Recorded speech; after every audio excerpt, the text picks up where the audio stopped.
Yeah. First off, I'm going to apologize a little bit. I need to sit. I was in a bit of a bad car wreck a few years ago, and it kind of took out my back. I can sit just fine. Standing and walking around, I'm a little bit limited, except for some of my stories, I probably won't be able to sit. I'll have to get up, so keep that in mind. I appreciate the nice introduction. Usually, in the bands that I play in, I'm not introduced so nicely. They call me the round mound of sound.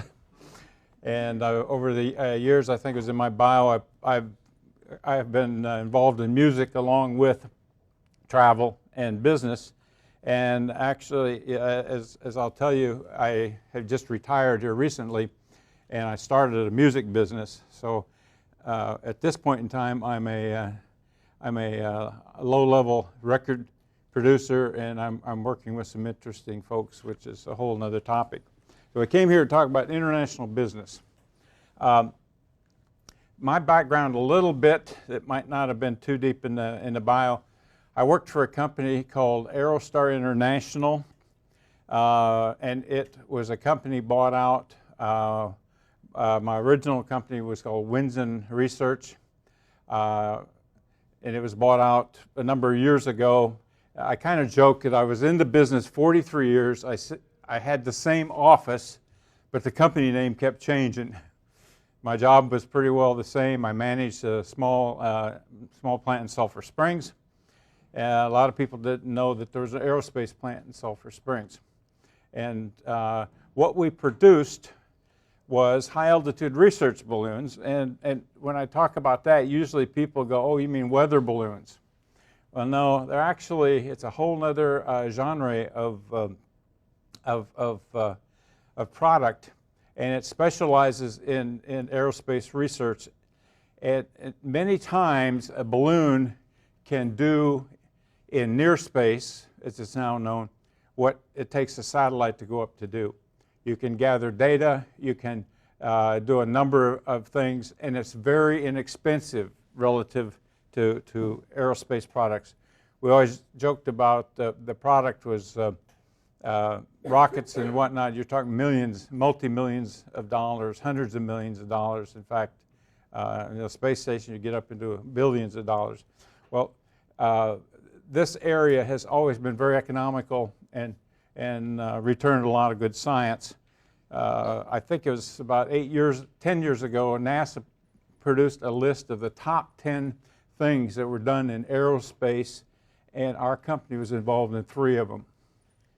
And yet we're very obscure. Has anybody ever heard of us? You'll hear of us in a second. I'm going to tell you a story. Anybody drink Red Bull? Like it? Thank you. My retirement fund was enriched by that.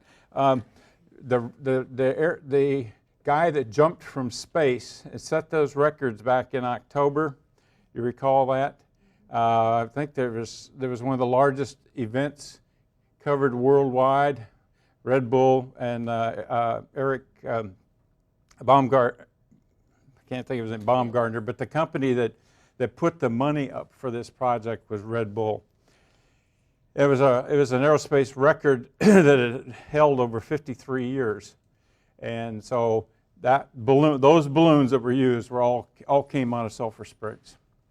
So that's kind of a bit of background. I'm not going to get into as much some of the other stuff, but these balloons are sold all over the world, and because of it, I had to travel to a number of places. And what I'm going to talk about today, it's not going to be broad brush as far as international business. I'm going to key mainly on what I've done, some of the things that have happened to me, and with the whole idea of you hear the lessons, and then how do you apply it out in the real world? And the first and foremost, is common sense.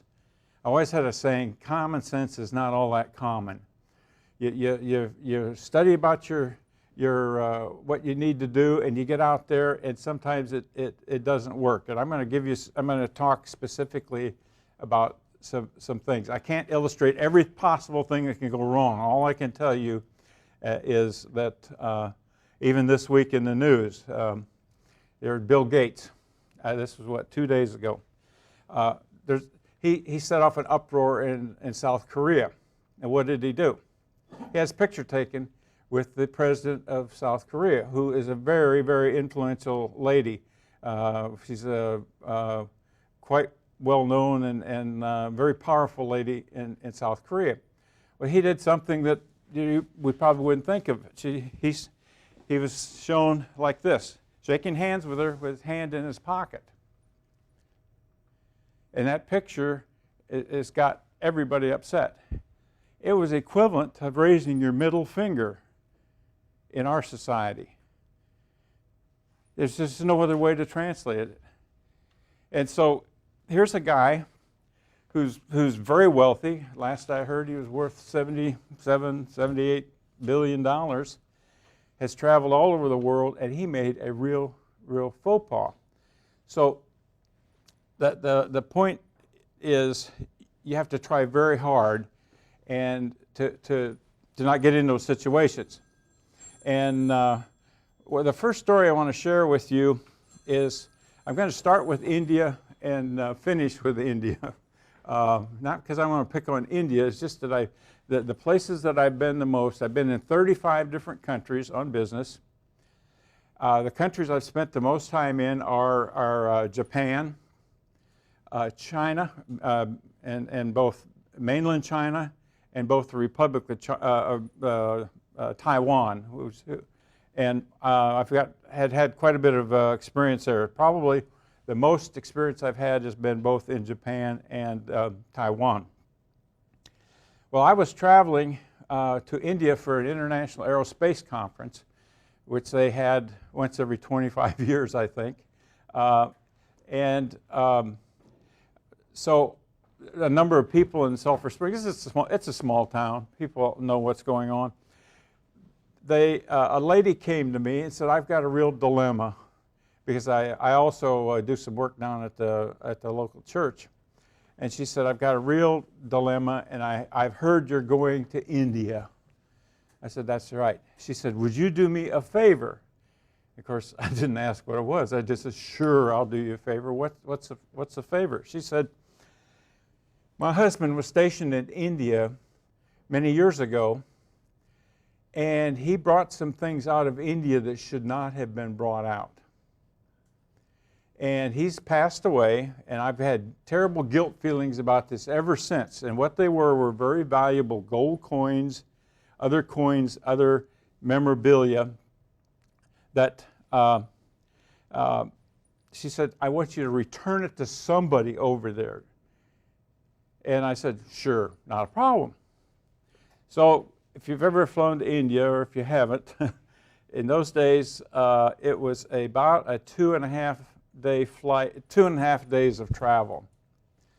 And coming into India was real unusual in that the international flights came in late at night, and they also left late at night. And so I came in. I was absolutely exhausted after all of this flying. And first thing you do, you get to meet the people coming in, bringing you into the country, the customs people and the immigration people. And all down through the hallway was all kinds of signs. The obvious ones, even then. Don't bring in drugs. Don't bring in weapons, et cetera, et cetera. And, okay, I'm just kind of a dazed cloud. And then there's a big sign about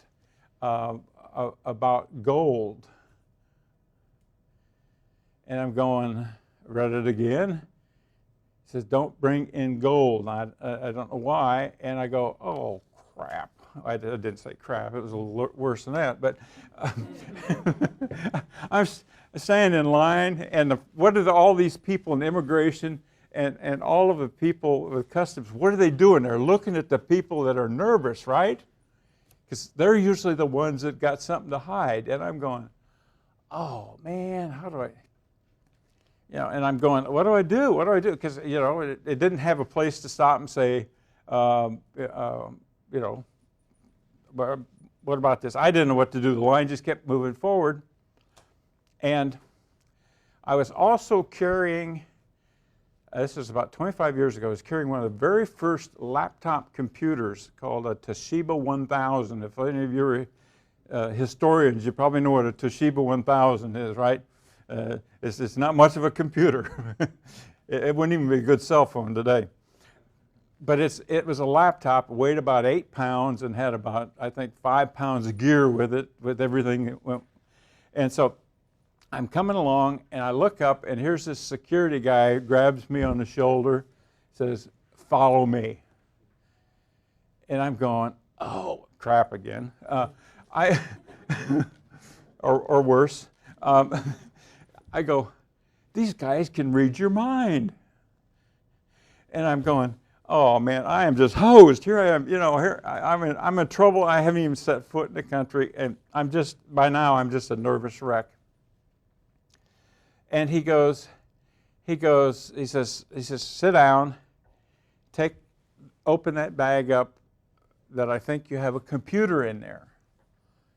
I said, well, yes, sir, I certainly do have a computer in there, not to mention some gold bullion or some other stuff, but yes, I have a computer. Would you take it out so I can see it? And so I did.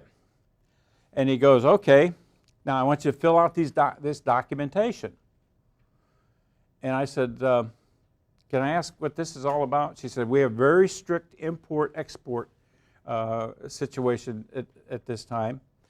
If you have to, you can't leave it in India. You can't sell it to somebody in India. You have to take it out when you go. And he says, we want the serial number and all this and that, and everything about you. And so he filled out all the paperwork.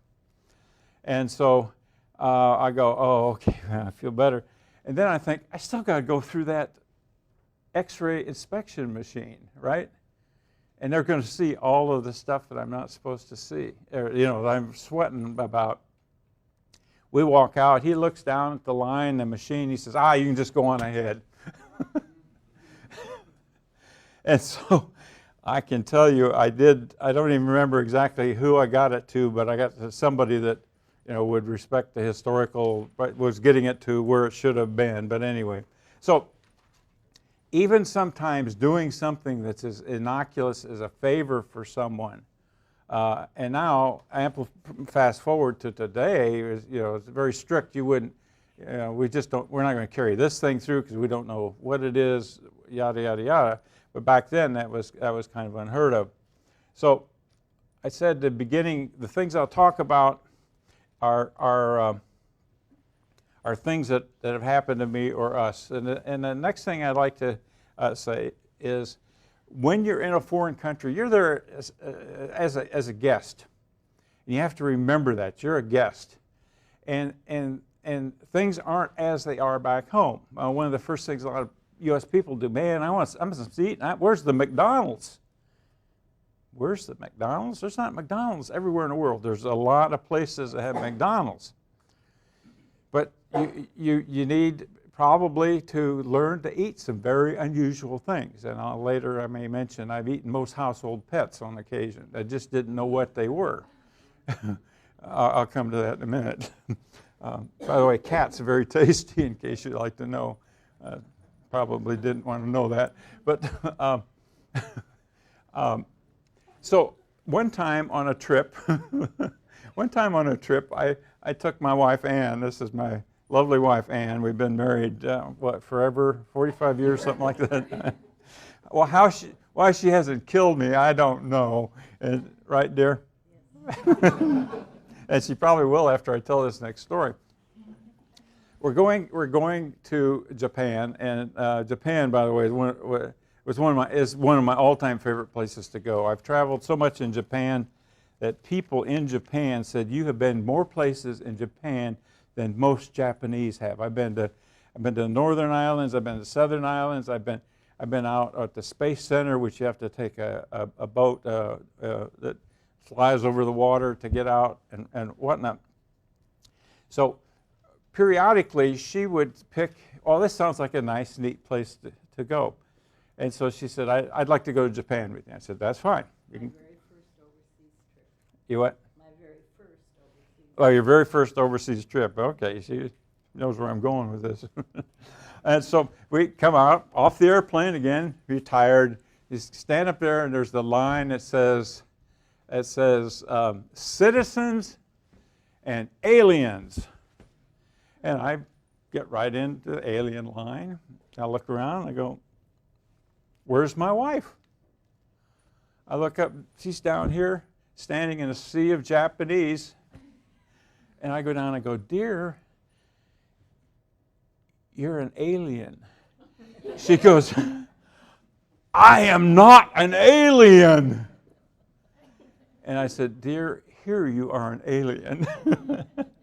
And much to her embarrassment, she came back and got in the correct line. So the point is, you're not in Kansas anymore. A lot of the expectations you have as Americans, now with some of the bigger cities you go to, actually, there's a lot of the different things that are becoming more world-like. But when you get out into the countryside on some of these places, it's not always that way. So when you go there, most likely your company will have sent you there, or even if you go as a tourist. A lot of times, sometimes on some business, I would have to apply for a tourist visa because certain places were very difficult to get a business visa just at that time. And remember, a lot of this is not in the last few years. So we would have, the company that sends you has a reason for you to go, and it's very, very important that you understand those reasons, and you agree with them, or don't go. I mean, or maybe your job just you don't have a choice, or maybe you'll go and find out. But understand why they're sending you there. And in my case, I did an awful lot of work in Taiwan, which was at that time they and mainland China did not get along. Even the names of the countries were different. There was a People's Republic of China, which was mainland China, we called it, and ROC, Republic of China, which was Taiwan. They get along better now than they did at the point I was there. And frankly, some of the things I was working on were somewhat classified, and they had reasons to be upset with me personally. And that's all I can say about that.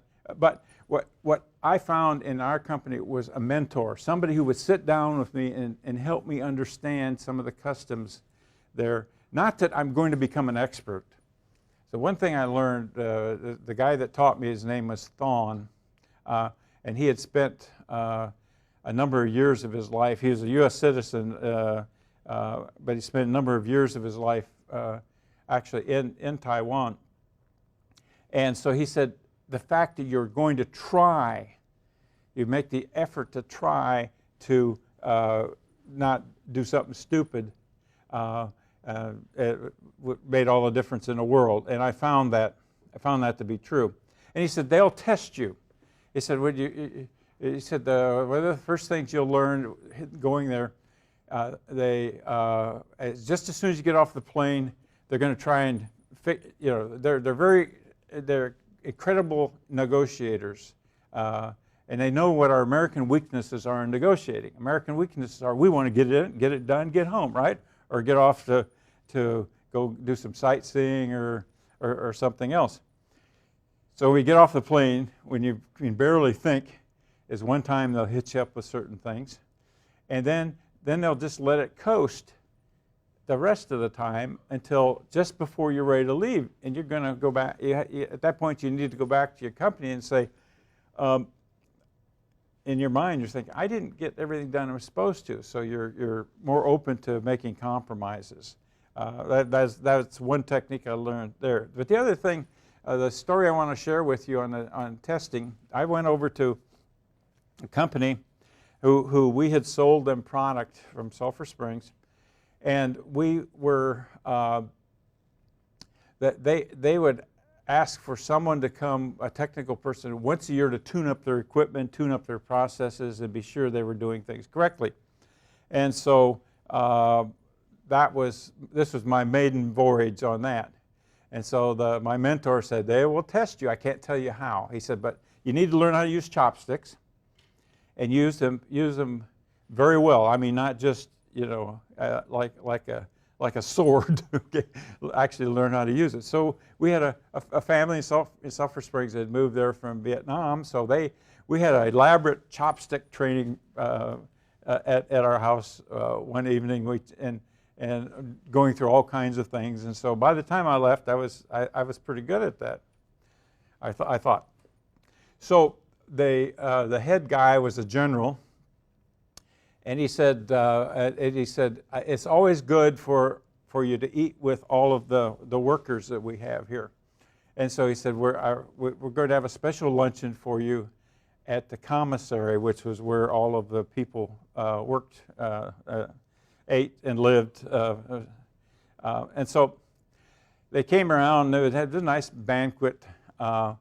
And so he said that the chef has prepared a very special dish for you. They come out, make a big presentation. Everybody looks at it. I look down, it's the biggest fried egg I've ever seen in my life. It was it wasn't an ostrich, it wasn't that big, but it probably was an emu. And with all kinds of stuff around it. And I'm going, I remembered what my mentor said, whatever you do, don't ask for a fork. Now, I don't know how the Chinese would have eaten that, but I can tell you how I ate it. I just kept talking like oh wow, we do this every day. And I didn't use chopstick etiquette, I know, but I took the chopsticks and very carefully just pulled it apart, picked it up, and ate that whole egg. But what happened from that point on, I was in. That was my big test, and I continued going over there for 25 years, about 24 more years until we closed down the project about 8 or 10 years ago. So my point in this is, first off, expect the unexpected. Use your common sense. He said, whatever you do, don't ask for a fork. So I thought, how are we going to do that? And it was just, they were trying to see how creative you could be, because that was part of what they were buying was, if we have a problem, can you be creative with the solutions? So the other thing is, if you can, and you're into a long-term business relation, it's a good thing to be able to get down to a more personal level, although never do that too quickly. Just let the other party do that. And in this case, a guy by the name of Mr. Pooh. I never did know his first name. Pooh it was always Mr. Pooh. So we were at that level. And I didn't tell him what that really meant over here. And I didn't slip up and call him Mr. anything else. But he became my lifesaver at certain functions, which the banquets, the guest was expected to come in and get gloriously drunk. Or if you didn't, they would, that was, they wanted to see how much you could hold. And Mr. Pooh, who became my friend, found out that I didn't enjoy getting gloriously drunk. And he took me off to the side. He says, you're the guest, but a guest can always bestow the honor of that drink to someone else. And he says, and I'll take care of it for you. And I don't mean, I would take a sip of it, hand it off, and he'd nail it.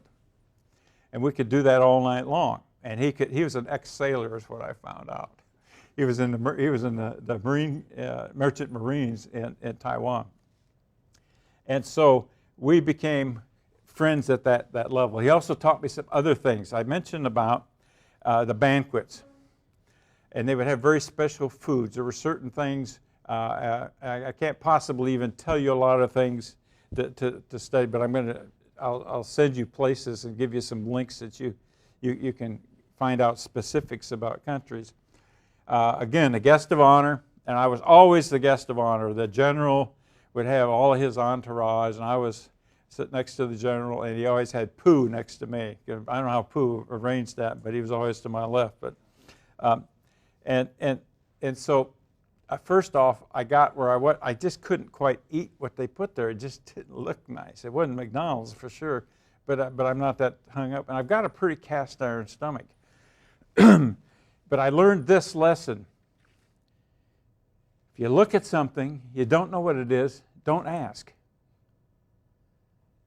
Don't ask. And so I would say to Pooh, Mr. Pooh, 2 days later, what was that I ate?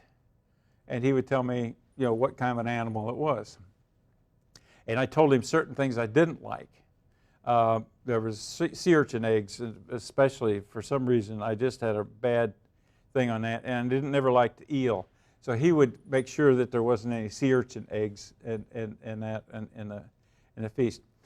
The other dilemma eating-wise was when you bring out a whole fish that's all been fried nicely, the guest of honor is expected gets the head. And the eyeballs are a special delicacy. I never could quite get used to that. Although I did, the times I had to do that, I found out, I don't know how many can eat oysters whole. Just pop them down like an oyster and pretend you're at Brenham's in New Orleans, and you can convince yourself it's an oyster. But what Pooh taught me was, I'm a guest of honor, but I could bestow any of the stuff that I wasn't on him, and man, I bestowed stuff left and right on him. and so one of the other things about eating things you don't know what they are, don't ask. And if you slice it very thin, and I could give you a list of things you wouldn't normally eat, and it does taste a lot like chicken. I wouldn't say that, wow, this tastes like chicken, but it doesn't taste far from chicken. I've had all kinds of things with that. Again, in a area of, I said I traveled in Japan. I spent some time in Japanese hotels. Not the fancy Western hotels. I stayed in plenty of Western hotels, but specifically the Japanese hotels. The etiquette there is a bit different. You always, there's a place as you come in, you take your shoes off, and there's a nice place for you to put them. And in the room, there are slippers that you wear, and I call it kind of a kimono thing. I don't remember what the name of it was that you wear around the hotel, and down to dinner. And they didn't have chairs to sit on. You sat. The very typical food was served in that style. And so one night I was there with a famous scientist from Norway. And we were walking around, went out, and this is a very remote village, remote fishing village. In fact, it was one of the villages wiped out in that typhoon, or the Tasani. In fact, right where I stayed, it was just that place. The whole place is gone. And he was a very tall guy. He was about 6'8". At that time, my nickname eventually became, with the Japanese, Sumo, Mr. Sumo sized. I was about 360 pounds at that point, which is not a very big sumo, but that was my nickname. That's the level that we got down to. They did call me Mr. Sumo size. So we were out walking around, and we had a very early operation the next day, flight operation. And so we went to bed early, and in the middle of the night, I heard this god-awful commotion going on out in the hall. And I didn't, I just kind of stuck my head out, and then I just stayed out of it. And the next morning I asked him what happened. He said, "Oh man," he says, "you remember when we went in to the bathroom area where the bath was, everything. They showed us that we wear the red slippers. He said, yeah. He said, they're real serious about those red slippers, man. He said, I forgot, went to use the restroom and walked back that night, and you always set your slippers outside the door at night. I can't remember why we did that, and he said, I set the red slippers out there, and the management found out about it, and that's what all the commotion was about. So one of the other things in travel, you probably will not know the language. I speak what I call broken English. Unfortunately, many of us as Americans only have one language, and sometimes other cultures tend to know more languages than we do. That's bad news, but the good news is a lot of places speak English, unless you get in some places you shouldn't be, and or you get somewhere where somebody doesn't. And I found two solutions, and again, this is in Japan. I also saw it in Taiwan, and India to some extent. India, there was no problem with English. There always seemed to be young people with a little book in hand wanting to practice their English. And there were usually, you could usually tell them when they had their school outfit on. And so when I was ever in trouble, I mean deep trouble, I didn't know where I was at. I got on a train outside of in Taiwan. I think it was Taiwan one time. I had no idea where I was. I had no idea how to get back. And I saw a group of there were schoolgirls that were running around trying to find English-speaking people, and they could all practice. Usually, they'd have about five or more of them around, and so I always got help. I always was helped that way. And so the other thing is body language. I can find a restroom anywhere by getting and going through. I'm in great pain and pointing down. I know, okay, right over there. I won't do that for the camera, but I assure you that I could put on an act that someone knows I'm in distress. And people have always stepped forward to help.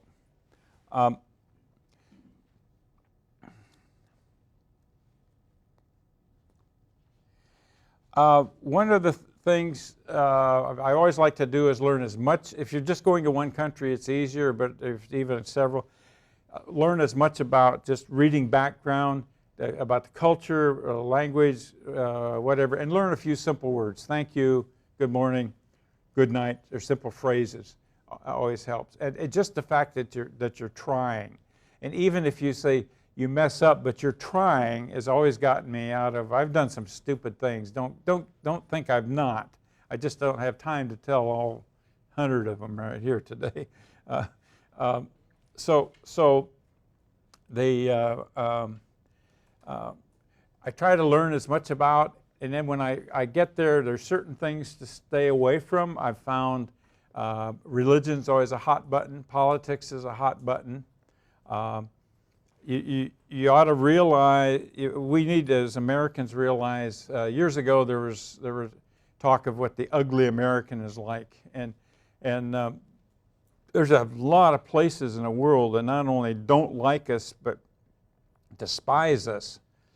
And I have always, and this is not a new phenomenon. It's in the news a lot, but it's not a new phenomenon. I found out many years ago, I would go to great pains. If I saw a group of Americans in a place, I just stayed away from them. Because how could I tell they were? Well, first off, they're talking loud. They're obnoxious, and I didn't want to be identified with them. Other thing that is a giveaway as an American is combat clothing, wearing camo. We're perceived as a warlike society. And guess what? We go on vacation or we go out and we show up in camo. That doesn't help. So as far as business went, I tried to not act like an American. I act more like a Canadian. For some reason, actually not some reason, it's a good reason. Canadians are well liked, I think, almost everywhere in the world. And so if you didn't have to, and Canadians of all, all nationalities, Canadians don't all just look alike, but they tend to end their sentences with A. I learned that in Canadian. He says, "Oh yeah, A." Just and so practice that a bit. One other trick I was told, and not trick or thing, and I haven't tried it, is to sew a Canadian flag onto your luggage or some of it. Now, you probably will get by with it until you run into a real Canadian. And they don't like that. But it was a Canadian that gave me the idea. And what other things do the Canadians do? They are very respectful. They talk softly. They're very respectful. They've earned that reputation in a lot of ways. I don't mean all of them are, just like all of us are not obnoxious and whatnot, but we're perceived as that. In Japan, another thing in business is how you handle a business card. Now, I don't know if you've been out in the business world yet, but in the U.S. you hand out cards like handing out treats on Halloween. You just here. In Japan, and to some extent a little bit with some of the Chinese, but not as much. The Japanese is a very formal way of doing it. They hand your card, and you take their card in one hand. You hand your card to them, and where Americans would go, "Oh, that's nice. Stick it." That's, again, equivalent to Mr. Bill Gates. Take the card and study it and ask questions. First question is, and try to pronounce their name. And get some help. I don't quite understand how to do that. Work with that. And you're in the company, such and such. Have a dialogue about that. And then very respectfully, I've been in meetings where there was half a dozen people, and usually the senior people always come to you first in that particular company. I don't know if it's always that way, but so I would line them up in the order that I got them, and I'd be able to look at that. And when I when I left and got back to the hotel, I'd write on the back my notes about this particular individual, because a lot of times these were people that worked with quite a bit down the road, and did.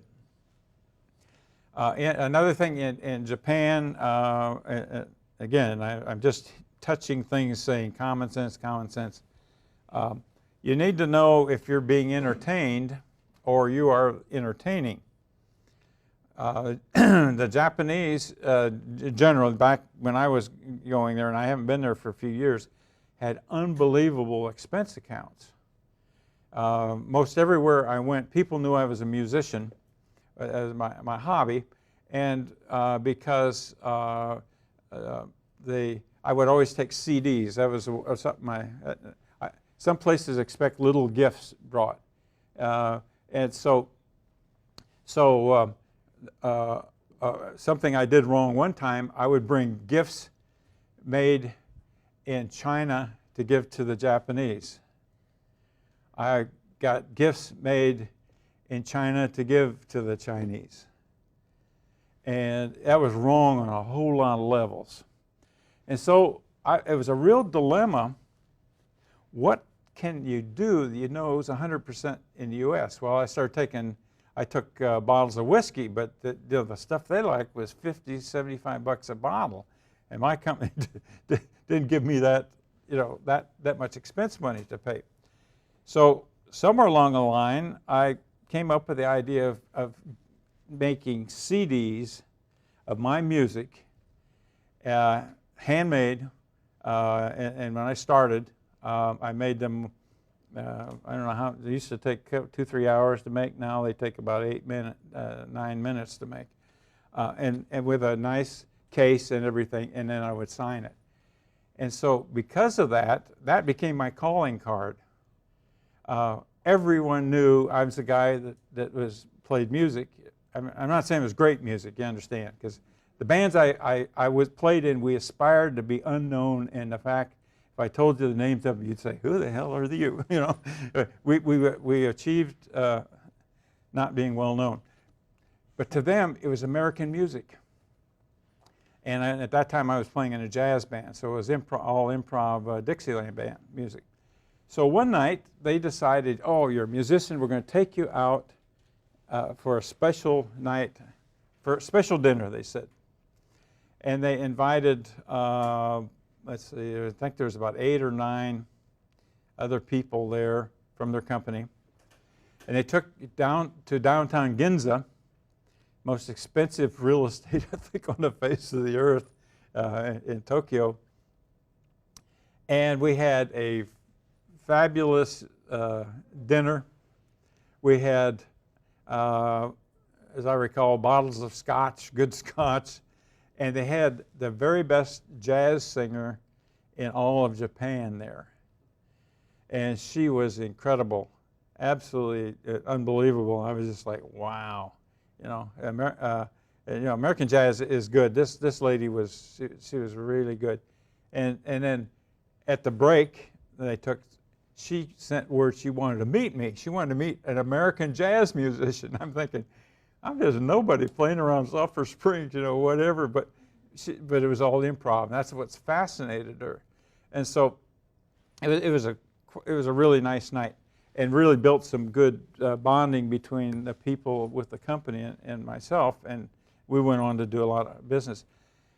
I just casually asked, and this was 20 years ago, I casually asked one guy, "What did that night cost?" He said, "That was over $10,000. That was 20 years ago, so we're probably talking 25,000 now. Be very careful in entertaining that you know what you're getting into. And that was one that I could have just walked in, but they also happened to know that I didn't work for a large corporation. Probably it wouldn't work. So let's see. Let's talk about law, legal things. The laws in other countries are not the same as ours. Legal systems are not the same. There's some places are different. I'll mention, and I'm going to quote you something on drugs in a second. Some places in the world are very free with it. Other places that you think are free, they're open about it, not necessarily. And the problem is, once you get busted for anything, the things you've learned in the good old USA about Miranda rights, perhaps, and this and that doesn't always apply. And I've got a little document here. I want to read you. And in the links that I gave Elva, there are about 5 links to U.S. Department of. 2 of them are government sites that will go in and tell you specifically certain areas. You can't do it on an iPad because this doesn't have flash, but on your computers and a Mac, you can go to a specific country and get all this information. It's right there. So I didn't bother to print that out, just other than give you the link. But this is what it says. I'll paraphrase a bit of it on that site. It says, every year several hundred Americans are arrested on drug charges. People caught in the illegal drugs are subject to the laws of the country, not those of the U.S. And ignorance of the law is no excuse. Burden of proof is on the accused to show that he or she is innocent. And he said, some Americans take advantage of an offer of an all-expense paid vacation abroad in exchange for carrying a small package in the luggage. When to their surprise they're caught, the fact that they didn't know they were in there does not reduce the charges against them. Every aspect of drug bust abroad is different than the U.S. For instance, few countries provide a jury trial. Many countries do not permit pretrial release. Pretrial detention, often in solitary, can last several months. Prisons lack even minimal comforts in some places, such as beds, toilets, and wash basins. Diets are often inadequate and require supplement from relatives and friends, and many of the officials do not speak English. In one of the links I gave you, there's links to the how to contact the councils. There's things, and that's all in stuff that she's posted for you. So the best, safest thing is be very careful. This applies even to other laws. Don't make assumptions that if you've broken the law and get caught. Some places the punishments are rapid and not something you care to do. Before you go, let's see, how much time have we got? Huh?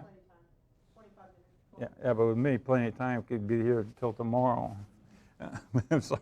20 minutes. I don't want to leave out a couple of things.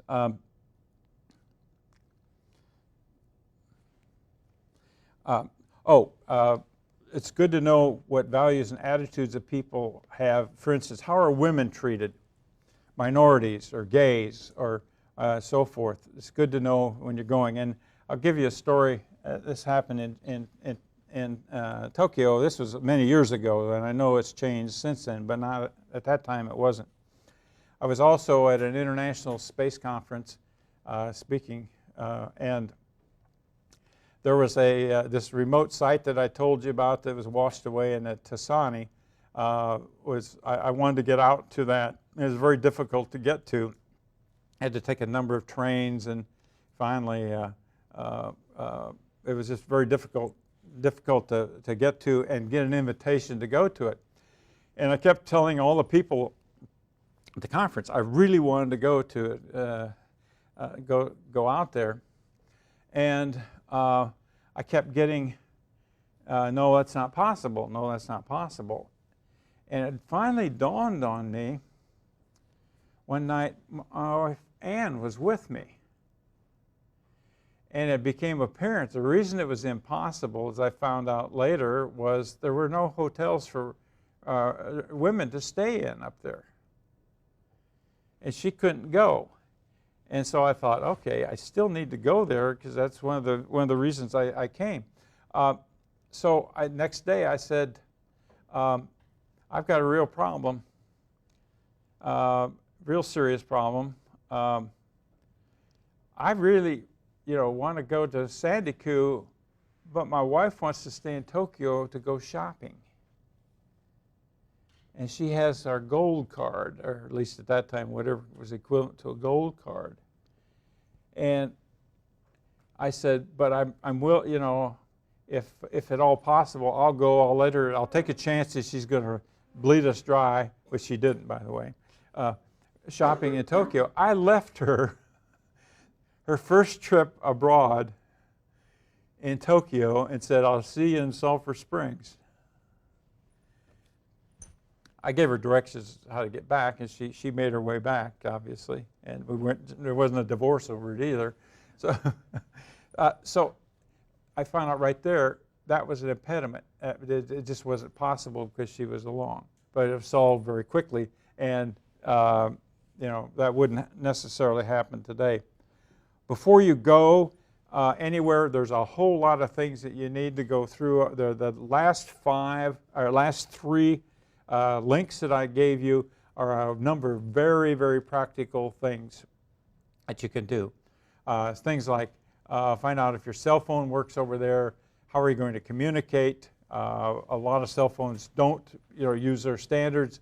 Also can be very expensive but there are inexpensive ways to do it. One of the most inexpensive ways is what I switched to on last trips. As soon as the iPad came out, I became a voracious user of iPad. and would hook up through Skype. And wherever I could get a Wi-Fi signal, which is a lot of places, and always in a Wi-Fi cafe, could make phone calls, and very inexpensively. But the thing is, you need to think about the adapters. Luckily, most computers, including Apple and all MS, run on 220 with the right adapter. You just have to make sure you got the right plug-in in the wall. One of the other things that I want to share with you is, let's see, I said try not to look like an American. And we usually identified with our jeans, ball cap, loud voice, camouflage clothing, and how we use a fork. If you're really trying to not look like an American, how many people take a fork and change hands when you cut something, whatever? That's a dead giveaway. Not that that's a, if you're not doing the other stuff. So I would practice a lot of times of doing it European way, where and it's kind of a trip to learn how to do that, especially roll peas up on the back of a fork and hit your mouth. But it's well worth knowing. And I just have found consistently, if somebody says, are you an American? Usually I'll identify myself. Of course, your passport does that, but try not to act like the vision of it. We went, and if you have any medications, be sure you take extra, or take the scripts along that you can get some. I mentioned that we took a trip with Ronnie Cox, who was he's a friend of ours, Ann and I. He was the guitar player in Deliverance. Everybody's seen Deliverance? He's the one. Okay, that's been long enough. That show's not long. It was a shocker of its day. And as he was the guitar player in that, and so we went on a musical tour of Ireland where we would, but I ran out of on the way home. Everybody got on the plane, took off, and we were 2 hours later, or no, next day, and a hurricane hit on the East Coast. We were stranded in Ireland for 3. She says bad days. I said they're glorious because there's a pub nearby. A pub in a hotel, which is, I thought it was great. But what wasn't so great was running out of medication. And I've got a heart problem too, and we had to stretch it. And by the time I got home, it was, man, I was glad to see it. I was glad to see my heart medication. And so I think I'm gonna start closing up with my last story. Huh? We got to 12:15. Okay, but it might take that long. I'm not sure which version to give them. Fun version. All right, let me a couple of other things. Strange foods, don't ask. Customs issues. These guys have no sense of humor. I don't know where they find them. Actually, I knew an ex-custom agent. He said they're trained not to have a sense of humor, although he did. They get a couple of beers in him. He was a pretty nice guy, but but they're not going to be that way when you come through. And they don't have necessarily ESP, but they can spot problems. And I kept we were coming back from was it Ireland, wasn't it? No, it wasn't Ireland. It was someplace else. I said to my wife, "See that guy up there? He's a heap of trouble." She says, "How can you tell that?" And I says, "I think he had a couple of doobies before we got on the plane. He smells like he came from a Doobie Brothers concert." And man, they busted him. and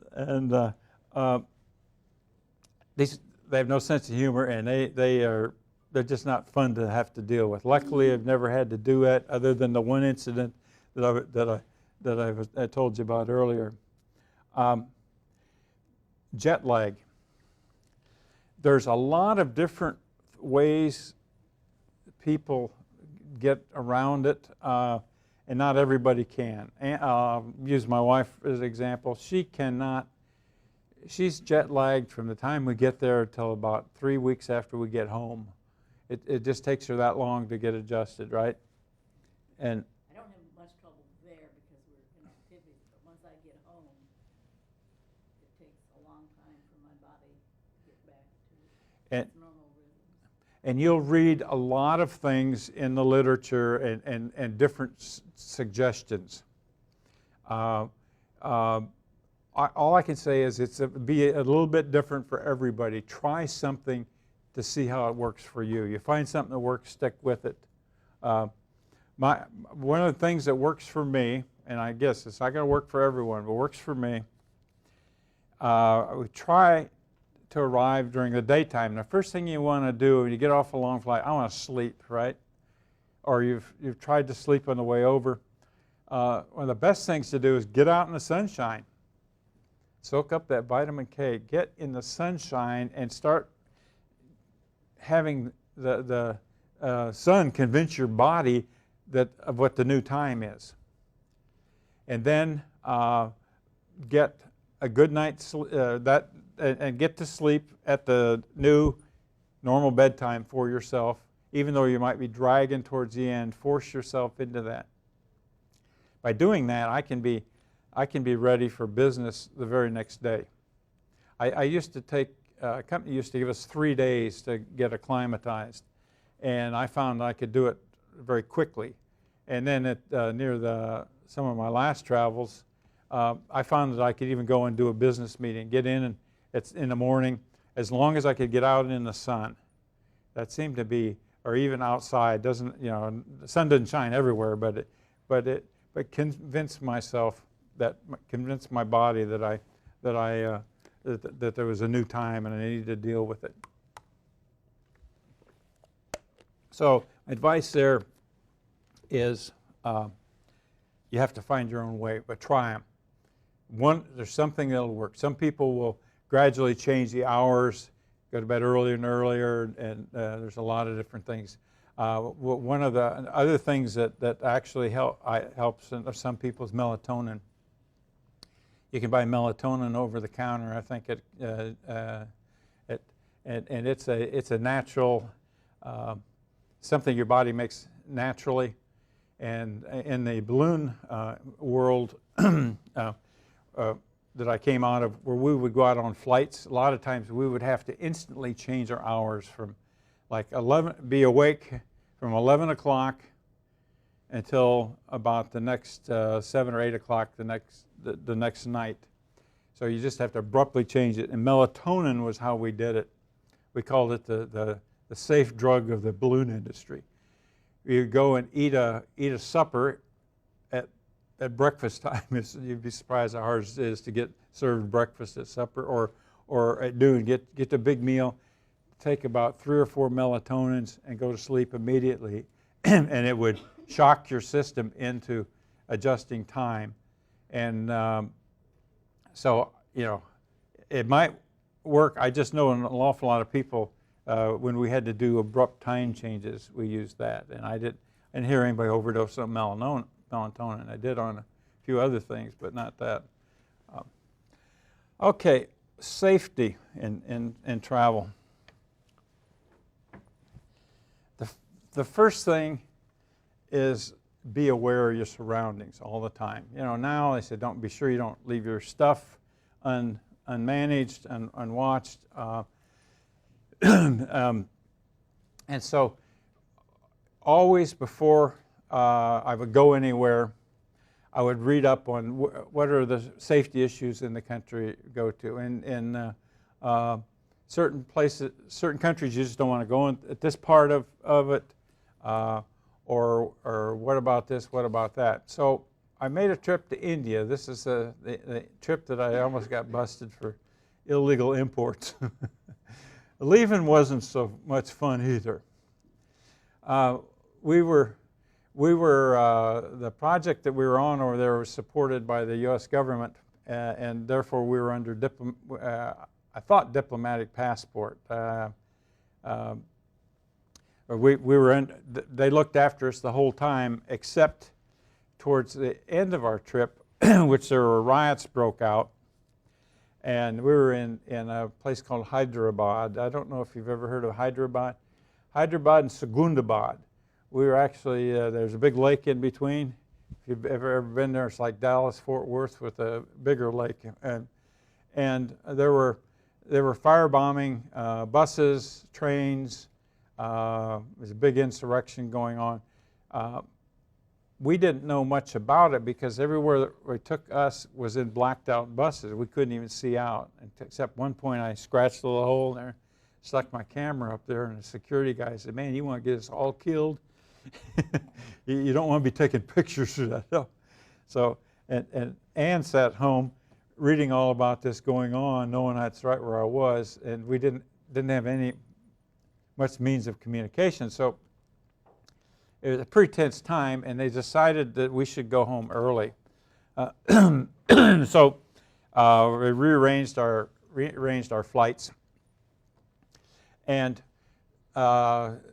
we parted company in Hyderabad. In Hyderabad, you took a local flight to the international place, which was Mumbai. And on the way, of course, all this time, I know we had found out about all these bad things going on, and I was pretty much a nervous wreck. And I had read security things, don't do this, don't do that. One of the things that stuck in my mind was if someone comes up to you in any situation, pulls out a 1,000 rupee note, asks you to, do you have change? Don't do it. And they said, because that's somebody's trying to find out how much cash you have on you, and it specifically was a 1,000 rupee note. So on the way to off the plane in Mumbai, they got in a cab, and the cab driver immediately, I thought, hijacked me. He's not taking me where I want to go, and we're not communicating well. And so I finally get across to him, I want to go to the international airport. No ifs, ands, or buts about it. He said, he was saying something. I finally figured out, no, you need to go someplace else. And I'm going, no. I got pretty excited. You're taking me to the airport. There was probably a little more language in there than that. Some of those words he might have understood. And so he takes me to the international airport. And I get out, and what I don't know, I later found out that he was trying to communicate to me was since the flights leave in the middle of the night, after 12 o'clock, the airport doesn't open up until 10, and it was 11 o'clock in the morning. And it didn't occur to me. I get up, and all these people are gathered around with these luggage carts sitting there like they are so upset, mad, and everything. I go charging up the door, like, grab it. It won't open. You know, what's wrong here? Finally, somebody said, airport doesn't open until 10 o'clock tonight. So there I was. I go, this is not a good thing. So I sat my luggage, and it was hot, sticky. I knew not to buy any food or anything with the drink carts that came around. People were bringing around the little carts with coffee, milk coffee in it. I didn't. And so finally, I'm getting so tired, I thought, I've got to get some exercise. Got all my gear on that cart. And in those days, I had my computer gear. I probably had about 5 pieces of luggage. So I thought, I'm going to get some exercise. So I'd start pushing this cart around, just to pull the kinks out of my back and just whatever. And about this time, it was getting close to dark, getting late afternoon. The sun had started to go down. I was feeling pretty good. I got pretty rambunctious, and I didn't realize it at the time, but I had pushed the cart off the property, off the airport property. And all of a sudden, this guy appears in front of me. I had no idea where he came from. He's out of somewhere. He comes up and, "Sir, do you have change for 1,000 rupee note?" I'm going, "Oh, crap." Oh, crap. I'm in trouble because you're being set up to be robbed. You know, the safest thing is to rob you and send you back, but at that point they said you'd probably be killed. Back of my mind flashed a scene from a seminar that I had gone to years and years ago about a guy who worked in China when it was very, very dangerous to work in China. He was actually a missionary, and he would get in trouble with the local authorities, and they could be very brutal, and not. And he said, whenever I got in trouble, he said, what I would do, I would act like I was either deaf or dumb, and they couldn't communicate with me, I couldn't communicate with them, and they would eventually let me go. And so, he said, I sometimes would make some funny faces. Well, he said, so I looked at this guy, I don't think I had glasses on, but I crossed my eyes, looked at him real funny, like this. And he says again, do you have change for the 1,000 rupee note? And this time I'm given eyes crossed real well, and I've promised Ann that I won't do this in public anymore. But the other thing he told is to drool out the side of your mouth. I can drool, but she's and with her here present, I promise you I won't drool out there. But I can do a real drool. I started letting it all hang out. I contorted my face and everything, and looked at this guy again, and so psychologically what's happening, he's thinking, this guy is crazy. And I probably was at that point. And he could probably hurt me. We switched the gambit to the other side, saying, now my life might be in danger because this guy is unpredictable. And so the last thing, I'm standing there, just it's all contorted like this with the luggage thing, and he goes, where are you from? And I looked him back again, drooled as much as I could, and I goes, Mars! And as he ran off, I said, Mars again. The guy was on a dead run. I turned around with the cart on a dead run, pushing it back onto the airport grounds. I tell that story in every one of these classes that we do. And I've told it a lot of places. And to this date, I have had 2 or 3 people come back to me and have used that technique in this country. I had a guy and his wife, it happened to him pulled over a roadside park. And all I can tell you is that it works, but you got to pull it off. You have to, yeah. Now, one of the fellows told me, he said, I just couldn't get that drooling part down. But he said, I did a couple of other things. He said, he was at one time black belt karate. He said, I went in and did a couple of moves. And then then the second time he said, we want all your money. He says, do you take credit cards?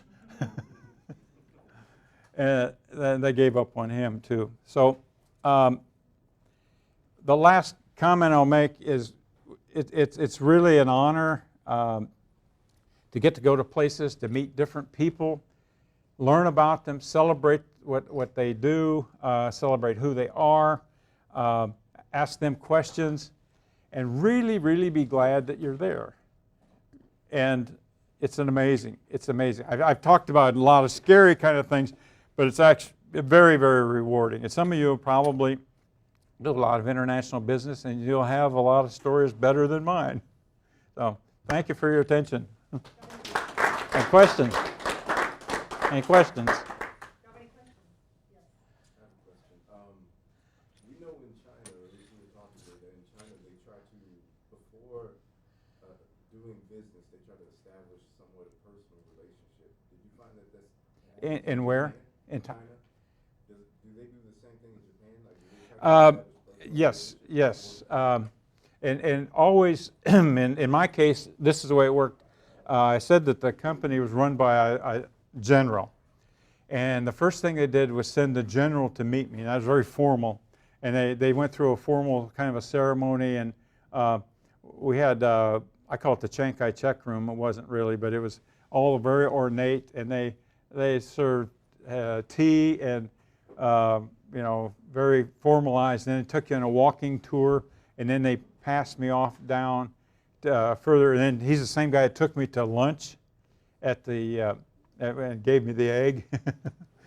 And then after that, it was the relationship had hit a level, and then the answer is yes. And it was very rewarding. Even when our first daughter or second daughter got married, he sent a wedding gift for her. Yeah. Okay, probably one more question. Yes. I'm going to London next summer for a month. Is there anything I should be aware of? Going to where? London. London. London's an exciting place to go to. Let's see. If you're on business there, when the business day is complete, you go out and have a party. You don't talk business. I'm going to school. Oh, you're going to school there. I would get on that. I'd get on one of those websites, that first or second one, and look up there. I'm excited for you. Our oldest daughter, spent a year going to school in Paris, and unbelievable rewarding. You come. What I've seen, one daughter went, one daughter didn't.